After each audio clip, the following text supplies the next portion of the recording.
Rob Jorg says, any advice on regrowing my head hair? All right, Rob, is that supposed to be a jab or something? How can a guy like me answer this question? Hey Wellness Warriors, you know how I like staying connected with you, so in today's video, I'm going in the comments section and I'm gonna respond to your comments. Some of them are gonna help you optimize your health naturally and others will be just for fun. Let's go ahead and dive in. Toluca47 asked, how do you diagnose poor gut health? First of all, you'll typically know you'll have a problem, you'll have some irritability, some pain, some digestive issues. And then from there, what I like to do is a stool analysis. If you're not familiar with what that is, it's basically a poop test. There's no other way to say it. A stool analysis does a lot of great things for you. It tells you good information, like do you have parasites? Do you have a bacterial infection? Do you have intestinal permeability? Do you have problems with yeast infections? It'll tell you all of this information. And you want to make sure that you identify these issues if they're going on so that you can work to reverse them. Some people, just for longevity purposes, they'll go in and do a stool analysis like once a year so that they can constantly work to improve their microbiome and their gut health. It's a great test that I like to do with my patients. That is a good way to go. Jonathan J. How many hours do you typically work in a week? A lot of people ask me this question because they see me doing this YouTube stuff and they'll see me on Instagram and then they'll see that I work a lot of hours in a clinic. Here's the answer. On the light end, I typically will work 60 hours. On the heavy end, I'll work upwards of 80 hours. I know that that's a lot of hours. I've worked 6 days a week for the past 5+ years. You know what? I'm on a mission to help people and you know, that's just what it takes, I guess. From John443, how to fix non-diabetic hypoglycemia. I've actually dealt with this a little bit myself. Typically what happens is, even though you don't have a diabetic issue, you can sometimes run into this problem with hypoglycemia. There's a couple things that work really well. You can take some B vitamins, that helps, like a broad spectrum B vitamin. Adaptogenic herbs help, and then also electrolytes can help. A lot of times you'll run into this with people who have a lot of stress in their life, stress from not sleeping enough, stress from too much work, and you can run into these issues with the non-diabetic hypoglycemia where you're like getting a little dizzy, you're getting shaky, you're not feeling good. All these things I just mentioned can really help out. A lot of times I see this in people who are doing like 1 meal a day, intermittent fasting. Those all help quite a bit, so give that a whirl. Dr. Marrow. What's the dose of DHA I should take? For somebody who is like a healthier individual, I really like having them take somewhere around like 500 milligrams of DHA, whereas somebody who's got brain issues, and brain issues doesn't mean that you like are needing to be in like a mental institution. Brain issues in the way of like, you just notice you're having some cognitive decline, you notice that you have some poor brain endurance, you have a lot of brain fog, maybe you have a little anxiety, some depression. I like boosting it up to upwards of 1.3 to 1.4 grams of DHA, and this helps a lot because this DHA is very powerful for the brain. You can get it from fish, but a lot of times we're just supplementing with it so that we get a good pure source. That's what I would do there. Rob Jorg says, any advice on regrowing my head hair? All right, Rob, is that supposed to be a jab or something? How can a guy like me answer this question? It's a good question I get all the time. And like, honestly, there's a lot of different gimmicks out there, but for me, I look at my whole family, it's more of a genetic thing and I really don't care. He goes on to say, it's now growing on my back and I look like a balding Wookiee.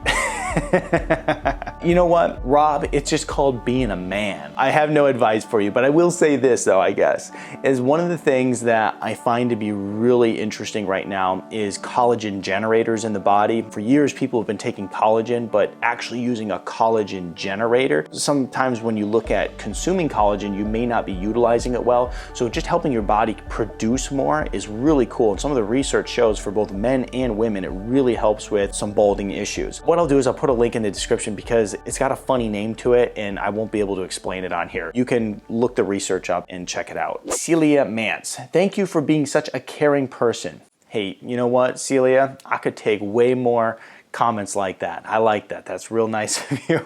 I appreciate it. I just truly try to help people who are struggling in their life to live a better life and do it holistically and naturally. Thank you for that comment. Rolando Perez says, hi doc, I am more cut, clothes fit better, but scale is not moving. Who cares? And not who cares about your question, but who cares that the scale's not moving? Because here's the thing that I tell people to focus on. Eating better and exercise. This individual is even saying, hey, look, my clothes are fitting better. Things are looking up. I'm losing belly fat, clearly. I'm losing fat on my arms. I'm losing fat around my body, but yet the scale isn't moving. It's very common for people who are losing weight or just improving their lifestyle in general because you're improving your bone density, you're increasing muscle mass, it's heavy, but you're losing fat on your body. Look at the mirror and don't pay attention to the scale and continue doing what you're doing because it sounds like you're doing everything right. Just don't get caught up in the wrong thing. Amar Korikan says, love your content, Dr. Nick. I fractured my neck bone, C7. Would fasting help me heal my neck quicker? The answer to this is yes, because the research actually shows this. When you have any type of injury in your body, or if you even went through surgery, or you're recovering from major condition like cancer, the research shows that fasting can be highly beneficial. For me, I grew up on a farm, and one of the things that's very interesting just to watch in nature is that animals, when they get hurt, they typically fast in order to help heal quicker. It's just a natural instinct. Humans, we're taught like, oh, if you're sick, make sure you're pushing the food and make sure you're pushing the fluids and all that stuff. Fasting actually is highly beneficial for healing in general, and so I do think it can help. Not only is it going to help with healing the area, but it'll help with inflammation as well. Radha Ramenza says, has research been able to tell, I mean really tell, when we actually begin to be in autophagy? The truth is it goes like this. Imagine I'm eating donuts and I'm drinking Coca-Cola and I'm eating big, huge, carby meals, and then you're going and eating low carb,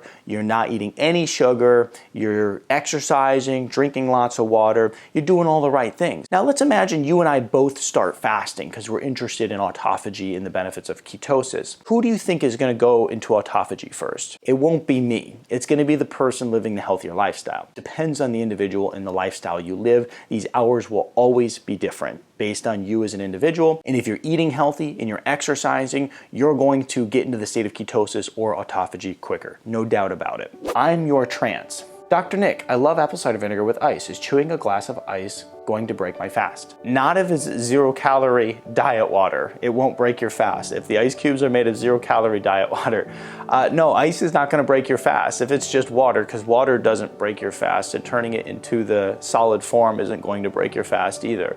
Now, if you're asking maybe if the chewing process will break your fast, no, that won't do it either. I think you're good. If it's apple cider vinegar with ice, that's completely fine. Victoria Sibron says, hi doctor, I've been eating a ton of fruit lately. I pick at it all day and I've also began juicing beets, celery, cucumber, etc. Is there such a thing as too much fruit? It's one of those things, is too much of a good thing a good thing? I would say too much fruit is not going to be good for you. When we look at fruit, it is something that's naturally occurring. It's healthy in that way, but too much of it is going to be too much sugar. When we look at some of the bigger fruits, you think of like a mango, for instance, there's like 40 grams of sugar in some of these mangoes. You're going to be consuming enormous amounts of sugar every single day if you're eating a lot of fruit. Sure, it's not like eating table sugar where it's just straight sugar without the fiber and all the other nutrients and benefits that fruit has to offer, but the fact is it's still a ton of sugar, and I'd say keep these high sugar fruits to a minimum, especially if you don't want to gain a lot of weight or if you're trying to lose weight or heal from a certain condition. Sabine S.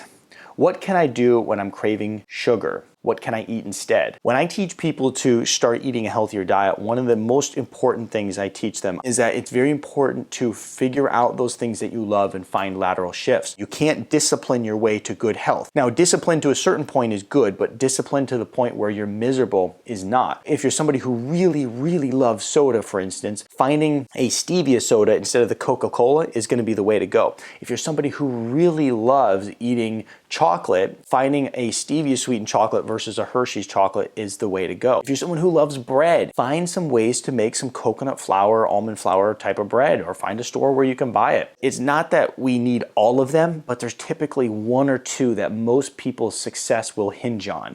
And if your success hinges on it, you have to make sure that you make that shift so that you can make that new healthy lifestyle for you really sustainable. Janny99, you're so handsome. Janny, you're gonna make me blush here. I mean, come on, take it easy a little bit. I'm a married man. Thank you, by the way, thank you. Eldo says, How do you have money to raise kids and go to med school? First of all, I want to point out that I only had one kid in school. I was married with one child. And the fact is, it was very hard. It was very difficult. Sometimes people will say to me things like, you don't know what it's like to maybe struggle a little bit. It's like, I know exactly what it's like to struggle. I know what it's like to be flat broke. I know what it's like to not be able to afford groceries. I know all of those scenarios, because when you're in school and you can't work because you're going to class 8 hours a day and you have a family, like, you know how to live on a budget, to live on nothing, and you know what it's like to struggle. But that's a choice we made, not complaining about it. You just do it. I mean, it's like anything in life, you know, you just do it. Sometimes people ask me like for all the steps and the details, and I'm like, I don't know, I just did it. If you want to help support the channel and support the work I'm doing here with you, join the community in the comment section below. We have a community membership. It really helps support the channel, and I appreciate it, and it supports me being able to do this kind of work for you, and any support's always very grateful, myself and my family. November January says, I'm 49 and I currently have no health issues. I have decided to do alternate day fasting as a lifestyle. Do you believe that's okay for me to do this? Sure, sounds really good. I mean, a lot of people ask me all the time, should I do intermittent fasting? Should I do OMAD? Should I do alternate day fasting? At the end of the day, it really comes down to what works for you. I don't know much about most of the people who ask these questions. In this particular case, 49, no health issues, no problem. Choose any fasting method you want. Choose whatever one's sustainable for you. Choose whatever one makes you happy. Senta Cunningham says, I stopped eating sugar today. High five, Senta. That's awesome. And thanks for sharing this with us, because it's cool when you share your success. It motivates me, but it also motivates your fellow wellness warriors. I mean, come on, we all need a little motivation here and there. Eating sugar is something that's really hard for people. I mean, sugar is like a drug. The way it acts on the brain, it can be tough. Once again, thumbs up, congratulations. Macabia says, keto has made me ill, skinny fat, depressed and anxious. I'm scared to reintroduce carbs now. The whole thing has ruined my eating, and I have an eating disorder now. Please help me. This is a big thing that has been frustrating me lately, because a lot of people are going into these different diets that are very strict, and they do it because it's kind of the bandwagon thing to do. Right now, keto just happens to be the one. It used to be vegan. It used, you know, we go through these different things where people are trying to all follow one type of diet. For instance, right now, you're gonna find a lot of health professionals just pushing keto like crazy because it's what gets them attention. I have really stepped back from really pushing keto because I find that it's not good for a lot of people. So we don't want to follow a diet that's not right for us. First question I ask is, if you are following a diet, why are you following it? What is the purpose of it? If you're following a diet and you don't have a reason for it, maybe you shouldn't be doing it. Maybe chill out a little bit on the diet. Next thing is when it comes to reintroducing carbs, I know you're scared to do it. You just have to do it. You need to transition from that keto to a low carb diet, and you'll probably be very happy. It's very satiating, and it also is a diet that is going to allow you to constantly improve your health and offer a lot of benefit to you. We think in terms of going as strict as possible when we look at diet or intermittent fasting, and a lot of times strict as possible isn't a good thing. Like I said, many people who are following some of these very strict diets are developing eating disorders. I've worked with some of them personally, and it's a very difficult situation. Make sure that you're not doing that, and make sure the diet you're following is right for you. Razak888. I'm a diabetic. What is the best workout for me? The best workout for diabetic, type 2 diabetics, is going to be the HIIT training. HIIT training is where you're going to do high intensity training for a very short period of time. I want to point out that when you're doing HIIT training, the intensity is all about the intensity that you can handle as an individual. When I'm working with somebody who's type 2 diabetic, we'll do a 5-minute HIIT session in the morning and then a 5-minute to 10-minute HIIT session at night. And that alone will bring down their blood sugar through the entire day. If we have somebody who's on lots of medications and we're trying to move them more towards the natural side of things, and we're using more natural herbs in order to help bring down their blood sugar, we also want to introduce lifestyle as well. HIIT training is great. Do that, and don't get turned off by it because you're like, that intensity is too high. I can't do that. You can do it. It's just the right intensity for you is important. And I have on my channel some different videos of those scenarios as to how you would do it. So check those out. Next question is, what do you do for exercise? For me, for exercise, I typically do a little bit of everything. Right now, I'm doing weight training and I'm doing running. My running typically is like 4 miles. Weight training typically lasts like an hour. I'm typically working out about 5 days a week right now, and that's what's up. I had lots of fun answering your comments, so always be sure to leave some in the videos, and be sure to also also join the channel membership community, I would greatly appreciate it. It helps make all of this possible and support this channel. You can do so by clicking right over here.